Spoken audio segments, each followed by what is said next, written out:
Drop signals, slow internet, the list of virtual learning challenges goes on. But for some students, problems brought on by the pandemic are unparalleled. Tonight in a special report, News Channel 3's Shelby Nelson heads to the East Valley, where many students are lacking even the most basic tools to succeed.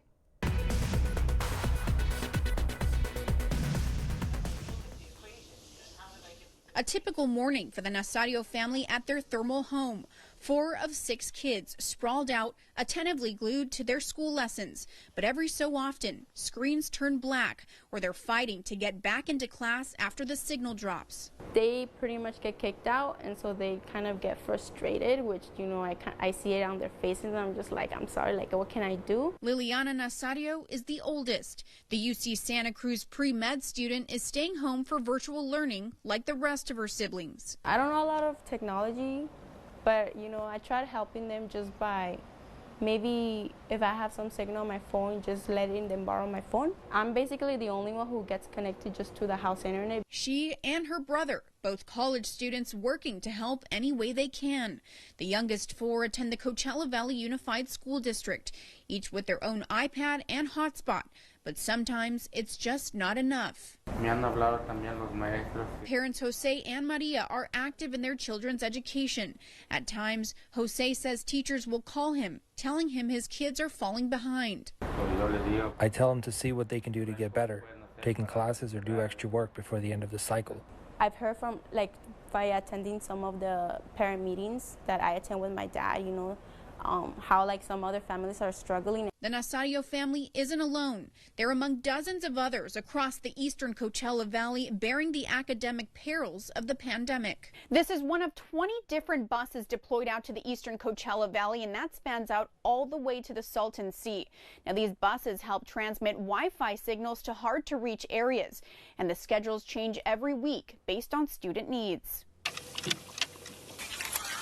This is a low-income community. Most of its inhabitants are farm workers.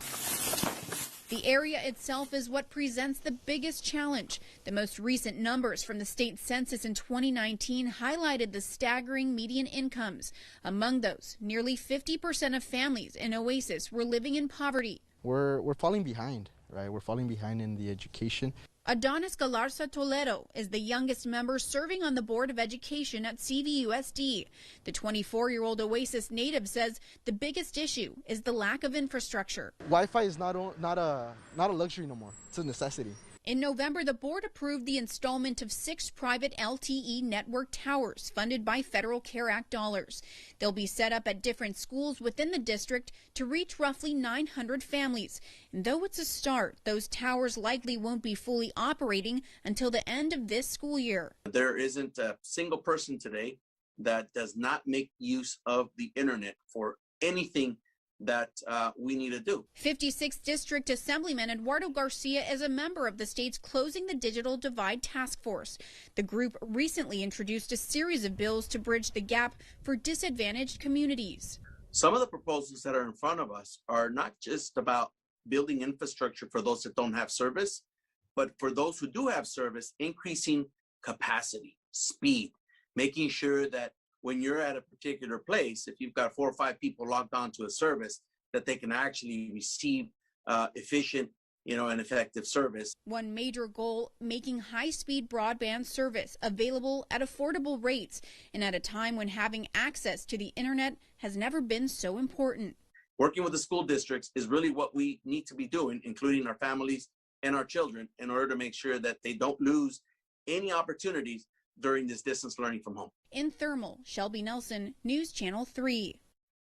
Many of those proposed bills will have to be visited by the appropriate committees. If they do pass through the state legislature, the assemblyman says they could be on the governor's desk by May or June.